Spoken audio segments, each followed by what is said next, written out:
सर्वप्रथम अमेरिकी संविधान में प्रस्तावना को सम्मिलित किया गया था। इसके बाद अन्य देशों ने इसे अपनाया, जिनमें से भारत भी एक था। प्रस्तावना संविधान के परिचय अथवा भूमिका को कहते हैं। इसमें संविधान का सार होता है। प्रख्यात न्यायविद व संवैधानिक विशेषज्ञ N.A. पालकीवाला ने प्रस्तावना को संविधान का परिचय पत्र कहा है। भारतीय संविधान की प्रस्तावना पंडित नेहरू द्वारा अपनाए और पेश किए गए एवं संविधान सभा द्वारा अपनाए गए उद्देश्य प्रस्ताव पर आधारित है। इसे 42वें संविधान संशोधन अधिनियम 1976 द्वारा संशोधित किया गया था, जिसने इसमें समाजवादी, धर्मनिरपेक्ष और अखंडता शब्द सम्मिलित किए। संविधान की प्रस्तावना की विषय वस्तु। अपने वर्तमान स्वरूप में प्रस्तावना को इस प्रकार पढ़ा जाता है।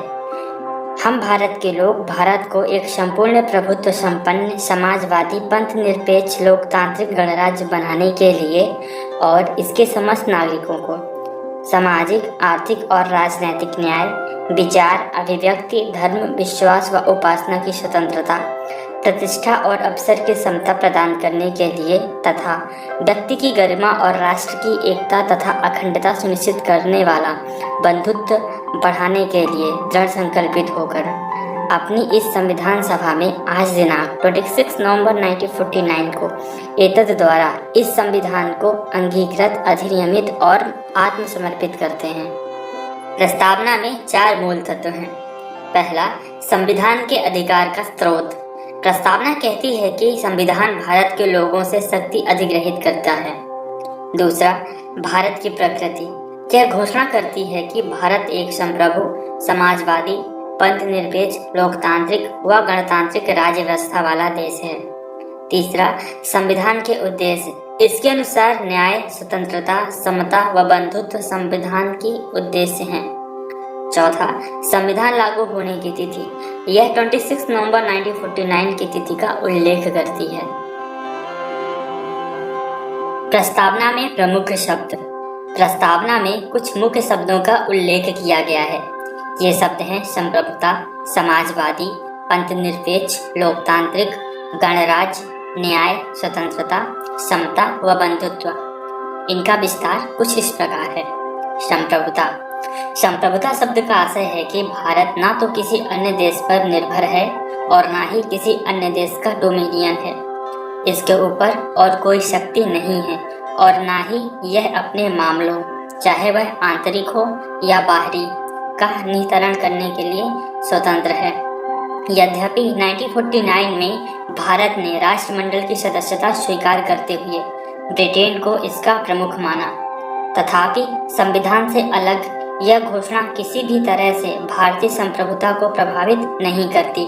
इसी प्रकार भारत की संयुक्त राष्ट्र में सदस्यता उसकी संप्रभुता को किसी मायने में सीमित नहीं करती।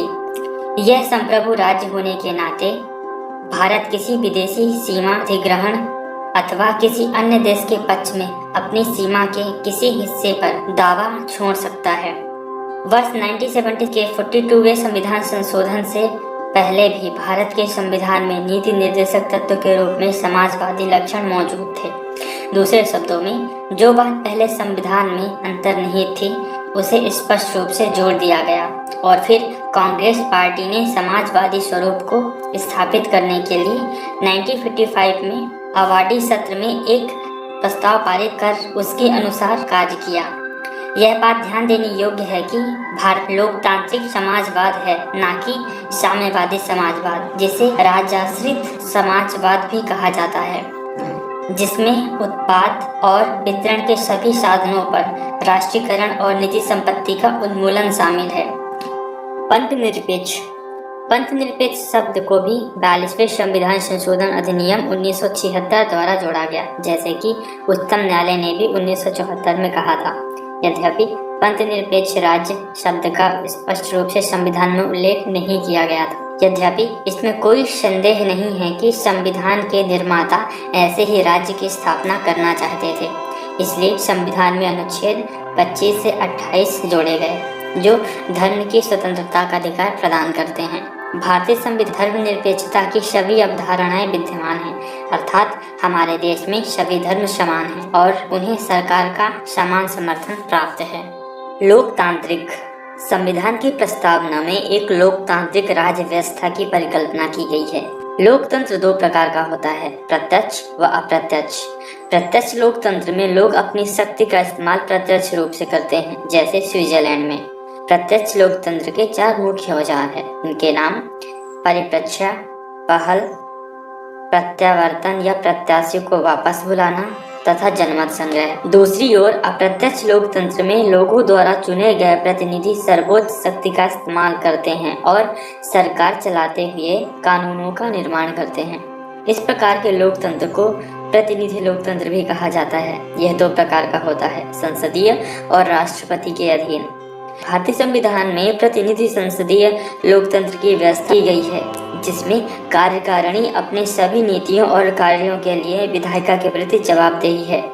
वयस्क मताधिकार, सामायिक चुनाव, कानून की सर्वोच्चता, न्यायपालिका की स्वतंत्रता व भेदभाव का अभाव भारतीय राज्य व्यवस्था के लोकतांत्रिक लक्षण के स्वरूप हैं। संविधान की प्रस्तावना में लोकतांत्रिक शब्द का इस्तेमाल बृहद रूप में किया है, जिसमें न केवल राजनीतिक लोकतंत्र शामिल है बल्कि सामाजिक व आर्थिक लोकतंत्र को भी शामिल किया गया है। गणतंत्र एक लोकतांत्रिक राज्य व्यवस्था को 2 वर्गों में बांटा जा सकता है, राजशाही और गणतंत्र। राजशाही व्यवस्था में राज्य का प्रमुख आमतौर पर राजा या रानी द्वारा उसके उत्तराधिकारी के माध्यम से पद पर आसीन होता है, जैसे कि ब्रिटेन में। वहीं गणतंत्र में राज्य प्रमुख हमेशा प्रत्यक्ष और अप्रत्यक्ष रूप से एक निश्चित समय के लिए चुनकर आता है, जैसे अमेरिका। इसलिए भारतीय संविधान की प्रस्तावना में गणतंत्र का अर्थ यह है कि भारत का प्रमुख अर्थात राष्ट्रपति चुनाव के जरिए सत्ता पर आता है। उसका चुनाव 5 वर्ष के लिए अप्रत्यक्ष रूप से किया जाता है। गणतंत्र के अर्थ में 2 और बातें शामिल हैं। पहली यह है कि राजनीतिक संप्रभुता किसी एक व्यक्ति जैसे राजा के हाथ में होने की बजाय लोगों के हाथ में हो, और दूसरी किसी भी विशेष अधिकार प्राप्त वर्ग अनुपस्थिति। इसलिए हर सार्वजनिक कार्यालय वगैरह किसी भेदभाव के प्रत्येक नागरिक के लिए खुला होता है। न्याय प्रस्तावना में न्याय 3 भिन्न रूपों में शामिल है, सामाजिक, आर्थिक व राजनैतिक। इनकी सुरक्षा मौलिक अधिकार व नीति निर्देशक सिद्धांतों के विभिन्न उपबंधों के जरिए की जाती है। सामाजिक न्याय का अर्थ है हर व्यक्ति के साथ जाति, रंग, धर्म, लिंग के आधार पर बिना भेदभाव किए समान व्यवहार। इसका मतलब है समाज में किसी वर्ग विशेष के लिए विशेष अधिकारों की अनुपस्थिति और अनुसूचित जनजाति, अन्य पिछड़ा वर्ग तथा महिलाओं के लिए स्थिति में सुधार करना। आर्थिक न्याय का अर्थ है कि आर्थिक कारणों के आधार पर किसी भी व्यक्ति के साथ भेदभाव नहीं किया जाएगा। इसमें संपदा, आय व परिसंपत्ति की असमानता को दूर करना भी शामिल है। सामाजिक न्याय और आर्थिक न्याय का मिलाजुला रूप अनुपातिक न्याय भी परिलक्षित करता है। राजनैतिक न्याय का अर्थ है कि हर व्यक्ति को समान राजनैतिक अधिकार प्राप्त होंगे, चाहे जो राजनैतिक दफ्तरों में प्रवेश की बात हो या अपनी बात सरकार तक पहुंचाने का अधिकार। सामाजिक, आर्थिक व राजनैतिक न्याय के इन तत्वों को 1970 की रूसी क्रांति से लिया गया है। स्वतंत्रता का अर्थ है लोगों की गतिविधियों पर किसी भी प्रकार की रोक टोक की अनुपस्थिति तथा साथ ही व्यक्ति के विकास के लिए अवसर प्रदान करना। प्रस्तावना हर व्यक्ति के लिए मौलिक अधिकारों के जरिए अभिव्यक्ति, विश्वास, धर्म और उपासना की स्वतंत्रता सुनिश्चित करती है। इसके हनन के मामलों में कानून का दरवाजा खटखटाया जा सकता है। जैसा कि प्रस्तावना में कहा गया है कि भारतीय लोकतांत्रिक व्यवस्था को सफलतापूर्वक चलाने के लिए स्वतंत्रता परम आवश्यक है।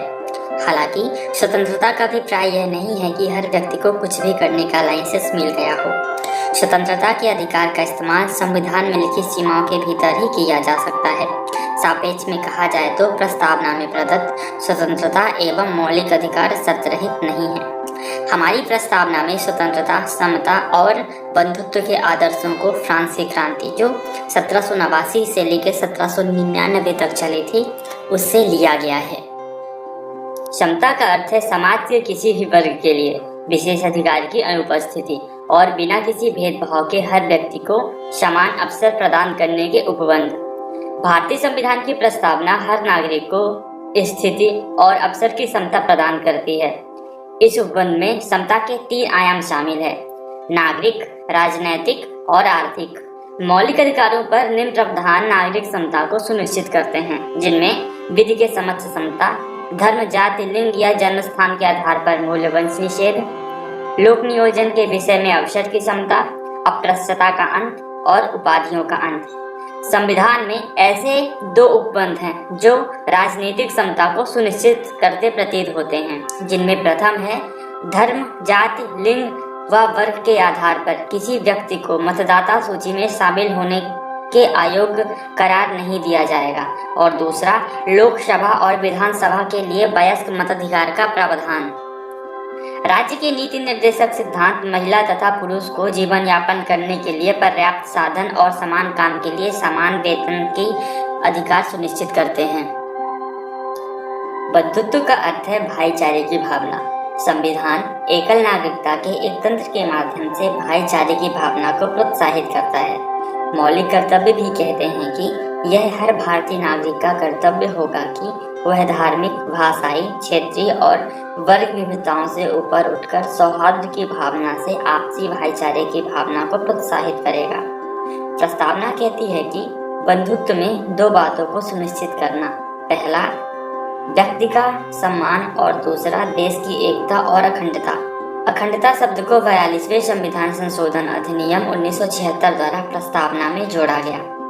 संविधान सभा की प्रारूप समिति के एक सदस्य के.एम. मुंशी के अनुसार देश की एकता और अखंडता पद में राष्ट्रीय अखंडता के दोनों मनोवैज्ञानिक और सीमाई आयाम शामिल हैं। संविधान के अनुच्छेद 1 में भारत का वर्णन राज्यों के संघ के रूप में किया गया है, ताकि यह बात स्पष्ट हो जाए कि राज्यों को संघ से अलग होने का कोई अधिकार नहीं है। इससे भारतीय संघ की बदली न जाने वाली प्रकृति का परिलक्षण होता है।